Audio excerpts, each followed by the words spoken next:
네, 성도 여러분, 오늘은 이제 신년 특별 새벽 기도의 마지막 시간입니다. 초월적 그리스도인이라는 제목으로 하나님의 은혜를 구하려고 합니다.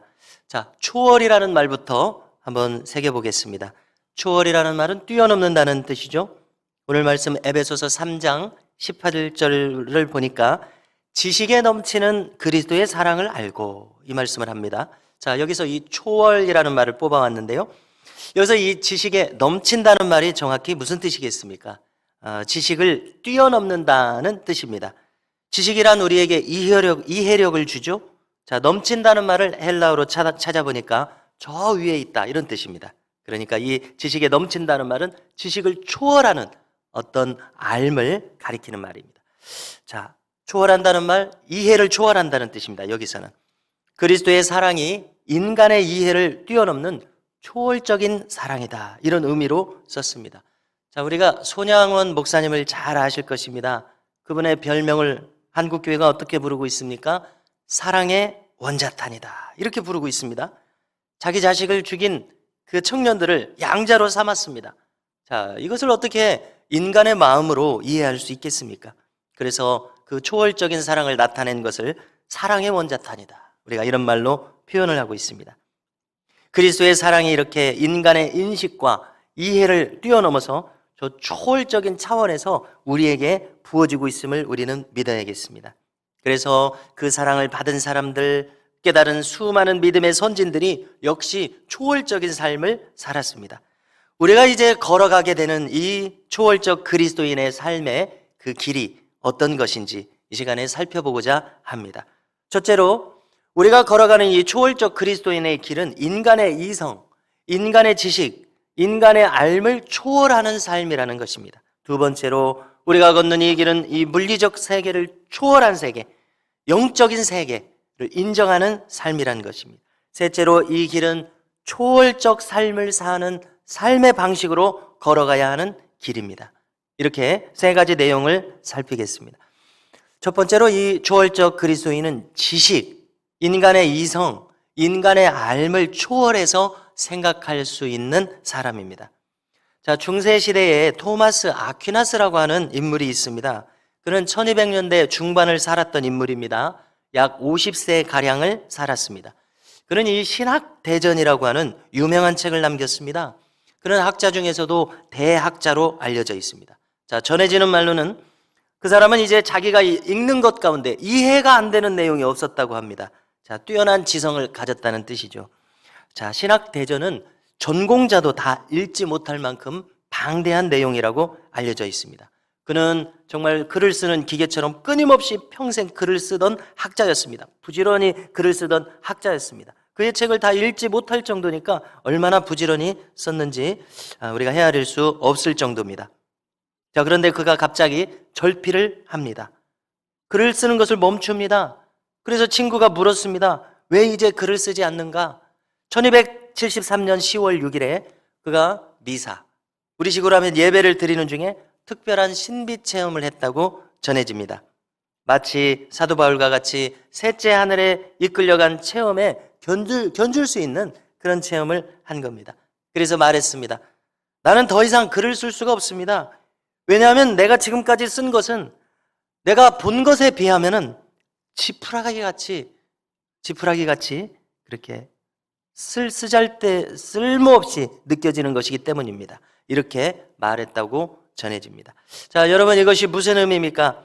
인간의 제한된 지성으로 하나님을 충분히 논하는 것은 불가능하다는 그런 뜻 아니겠습니까? 특히 인간이 하나님을 이렇다고 저렇다고 마음대로 재단하는 것이 불경하다는 뜻 아니겠습니까? 오직 인간은 어떻게 해야 됩니까? 하나님 앞에 머리를 조아리고 하나님을 경배하고 하나님의 뜻을 찾고 또 하나님께 순종하는 것이 마땅하다는 것을 그가 말하는 것으로 이해가 됩니다.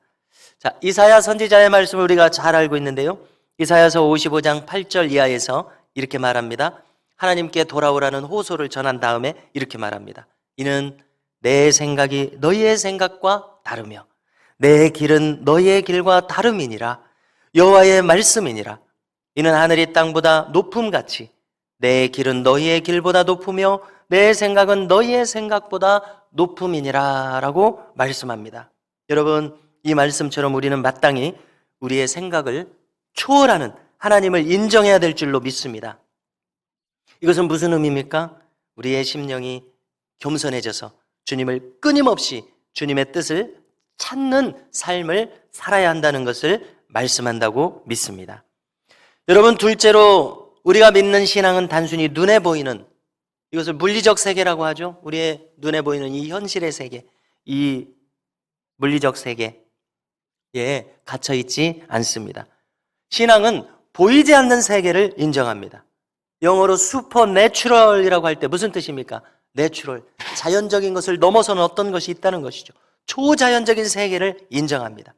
달리 표현하자면 우리는 영적인 세계와 그 안에서 일어나는 일들을 인정하는 신앙의 내용을 가지고 있습니다. 고린도후서 4장 18절을 보니까 우리가 주목하는 것은 보이는 것이 아니요 보이지 않는 것이니 보이는 것은 잠깐이요 보이지 않는 것은 영원함이라, 이렇게 말하고 있습니다. 이렇게 보이지 않는 영원한 세계를 성경은 가르쳐 주십니다. 또 에베소서 6장 12절을 읽어드립니다. 이렇게 말합니다. 우리의 씨름은 혈과 육을 상대하는 것이 아니요 보이는 세계라는 것이죠. 통치자들과 권세들과 이 어둠의 세상 주관자들과 하늘에 있는 악의 영들을 상대함이라. 보이지 않는 세계와의 어떤 영적인 싸움이 있다는 것을 사도 바울이 말하고 있습니다. 여러분, 실로 우리 주님께서도 보이지 않는 악한 영들을 상대해서 귀신을 쫓아내는 수많은 사역을 하신 것을 우리가 알고 있지 않습니까? 자, 우리가 같은 시대를 살아가는 지금 한국 교회 안에 알려진 사역자들 중에 우리가 참고하면 도움이 될 만한 인물들이 있습니다.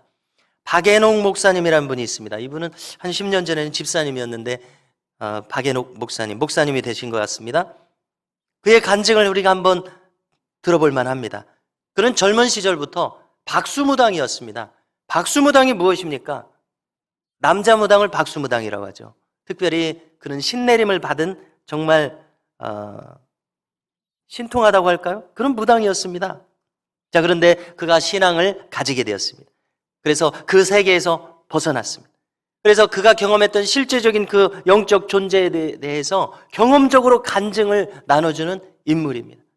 하나님께서 저 영적 세계에 대해서 하나님의 권능을 어떻게 이길 수 있는가, 그런 간증을 나눠주는 인물입니다. 자, 최근에는 우리가 이 소망교도소가 있습니다. 크리스찬 교도소죠. 소망교도소의 부소장인 박효진 장로님이라는 분이 있습니다. 그분의 간증도 참 참고하고 귀한 간증입니다. 윤도형이라는 사형수에 대한 이야기를 합니다. 그는 사람을 넷이나 죽인 그런 사형수였습니다. 자, 영적 세계를 알고 있는 이 장로님은 이제 교도관으로서 이 윤도형의 행동이 이상한 것을 발견했습니다. 그의 행동이 평범치 않은 것이죠. 자, 어떤 의미에서 평범치 않은가 하면 그는 마귀의 조종을 받고 있었습니다. 실제로 마귀에 사로잡힌 사람이었습니다. 자, 조사관들, 검사들은 악령의 지시로 그가 이런 일을 저질렀다는 것을 믿지 않았습니다. 영적인 세계를 인정하지 않으니까 그랬겠죠. 자, 그런데 장로님은 그가 그것을 실제로 경험하는 것을 인정하고 그를 위해서 간절히 기도하는 시간을 가졌습니다. 주님의 도우심을 구하면서 방언으로도 기도하고 간절히 기도하는 그 기회가 있었는데, 실제로 그렇게 기도했을 때 그가 고꾸라지게 된 것이죠. 그에게 실제적인 변화가 일어난 것입니다. 자, 그래서 기도를 한 후에 악령은 떠나갔고 이제 그의 표정과 삶에서 변화가 일어났습니다. 대단히 거칠던 그의 주변의 사람들이 놀라게 되었습니다. 그는 성경을 많이 읽은 것은 아니었습니다. 그저 단순한 복음을 받아들였을 뿐입니다. 예수님을 믿고 죄사함을 받고 천국 소망을 가지는 이런 단순한 복음이었습니다. 성경적 지식이 많지 않았습니다. 그의 삶이 이렇게 변하게 되다 보니까 교도소 전체에 간증을 나누게 되고 교도소 전체에 큰 변화를 불러왔다고 말합니다. 그런 사형수였기 때문에 사형을 당하게 되었는데, 사형을 당하면서 사형장으로 나오는 그 그린마일이라고 하는 그 길이 정말 공포스러운 길이라고 합니다. 그러나 그는 대단히 평온한 표정으로 그 길을 이제 평안한 가운데 걸어 나와서 이제 관계된 사람들이 그의 죄목을 사형하기 전에 읽는 모양입니다. 그래서 줄줄이 읽는 가운데 이제 읽지 마십시오. 저는 다 저의 죄를 인정합니다. 그런데 저는 이제 신앙을 가지게 돼서 변화돼서 그것을 다 인정하고 하나님으로부터 죄사함을 받아서 이제 죽음을 이렇게 맞이합니다.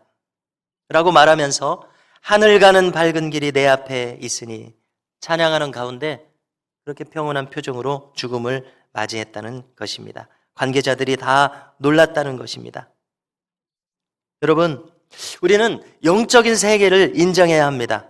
때로 우리의 삶 가운데 악한 사탄의 괴계가 있을 수 있다는 것을 우리는 잊지 말아야 합니다. 우리가 깨어 있어야 할 이유이고 우리가 기도해야 할 이유입니다. 주님의 이름으로 살아가는 우리에게 예수 이름의 권세가 있다는 것을 믿어야 되겠습니다. 우리 안에 내주하시는 성령님의 능력이 있음을 믿어야 되겠습니다. 그래서 우리를 넘어지게 하는 모든 영적인 싸움에서 이 믿음을 가지고 승리할 수 있기를 바랍니다. 악한 영들의 유혹과 미혹을 이기기 위해서 조금 전 에베소서의 말씀 바로 앞에 내용처럼 에베소서 6장 11절입니다. 뭐라고 말씀합니까? 마귀의 괴계를 능히 대적하기 위하여 하나님의 전신갑주를 입도록 힘써야 할 줄로 믿습니다. 하나님의 능력이 우리에게 함께함을 우리가 믿어야 되는데요. 자, 저는 놀라운 것을 경험했습니다. 한 번은 이제 수요 저녁 예배를 드리는 찰나인데 어떤 권사님께서 오셔서 저보고 기도를 해달라고 하시는 겁니다. 제가 그 전에 교회에서 경험인데 그래서 권사님이 아프다고 갔어요. 그래서 제가 기도를 해드렸죠. 기도를 해드렸는데 권사님이 좀 괜찮아진 것 같다고 해요. 그 다음에 이제 예배를 드렸습니다. 그 다음 날인지 기억이 잘 안 납니다. 저에게 뭐라고 말씀하시냐면 이 지병이 있었는데 이 병이 깨끗이 나았다는 것입니다. 그래서 그 병이 낫는 과정을 제가 보지를 못했잖아요. 그렇지만 또 정말 하나님께서 도와주시기를 원하는 마음으로 기도를 한 것이거든요. 그러니까 그 권사님에게 있어서 저는 어떤 목회자냐면 신유사역자입니다. 그 다음에도 계속 끊임없이 얘기하시는 거예요. 그때 기도해 주셔서 나았다고. 그런데 저는 기도해서 나았는지를 확인할 길이 없잖아요. 자, 이것은 무엇을 말합니까? 어떤 한 개인에게, 어떤 믿는 사람에게, 어떤 믿는 목회자에게 능력이 있는 것이 아니라 하나님 자체에 성령님의 은혜에 능력이 있는 줄로 믿습니다. 예수 이름의 권세에 능력이 있는 줄로 믿습니다. 내 믿음이 너를 구원하였도다. 주님 말씀하지 않으셨습니까? 간절히 바라는 그 권사님의 믿음으로 말미암아 낫는 역사가 있었겠죠. 그 모든 것이 하나님의 역사에 의해서 이루어졌을 것입니다. 여러분, 예수님을 믿는 우리에게 영적인 능력이 있음을 믿으시기 바랍니다. 정확히는 우리에게 능력이 있는 것이 아니라 우리 안에 있는 하나님께서, 성령님께서 능력이 있음으로 말미암아 우리가 이 영적인 세계에서 믿음으로 승리할 수 있음을 기억하시기 바랍니다. 자, 셋째로 우리는 무리를 걷는 그리스도인으로서 살게 됨을 기억하시기 바랍니다. 여러분, 베드로가 풍랑이 있는 바다에서 주님을 바라보면서 그 물 위에 발을 내디뎠을 때 어떻게 됐습니까? 그가 그 물 위를 걸어서 주님께 걸어갈 수가 있었습니다. 그렇지만 걸어가는 중에 자기에게 덮쳐오는 그 큰 파도를 바라봤을 때, 그가 그 현실을 인식했을 때 그런 큰 두려움에 빠졌습니다. 그가 주님을 바라보았을 때는 걸을 수 있었는데 그 파도를 보고 두려움에 사로잡혔을 때는 그는 이제 더 이상 걸을 수 없었고 바닷속에 빠져가고 말았습니다. 여러분, 이것은 무엇을 의미합니까? 이것은 표적입니다. 이것이 가지는 의미가 있습니다. 이것은 우리가 능력 있는 그리스도인으로 살기 위해서는 예수님께 집중해야 한다는 의미를 우리에게 준다고 생각합니다. 그것은 무엇입니까? 성령으로 충만하게 사는 삶의 방식입니다. 이것은 또한 하나님의 말씀으로 우리가 무장함으로써 이루어진다고 믿습니다. 예수님에게 집중하고 성령으로 충만하기 위해서 힘쓰며 하나님의 말씀을 끊임없이 우리 스스로에게 공급하기를 힘써야 한다는 사실을 얻게 됩니다. 여러분, 우리가 이렇게 주님 앞에 나아가기를 힘쓸 때에 초월적인 그리스도인으로 살 수 있다고 믿습니다. 여러분, 무리를 걷는 것은 평범한 기적이 아닙니다. 비범한 기적입니다. 일상적으로 일어나는 일이 아닙니다. 이것은 표적입니다. 하나님께서 함께 하신다는 표적, 그리스도께서 함께 하신다는 표적입니다. 우리가 그리스도께 우리의 온 마음을 집중함으로 말미암아 일상의 삶 가운데서 주님과 동행하는 역사가 있기를 간절히 바랍니다. 이것이 초월적 그리스도인의 삶의 방식이라고 믿습니다. 골로새서 3장 1절 말씀을 읽어드리려고 합니다. 이렇게 말합니다. 그러므로 너희가 그리스도와 함께 다시 살리심을 받았으면 위의 것을 찾으라. 거기는 그리스도께서 하나님 우편에 앉아 계시느니라. 위의 것을 생각하고 땅의 것을 생각하지 말라. 이는 너희가 죽었고 너희 생명이 그리스도와 함께 하나님 안에 감추어졌음이라.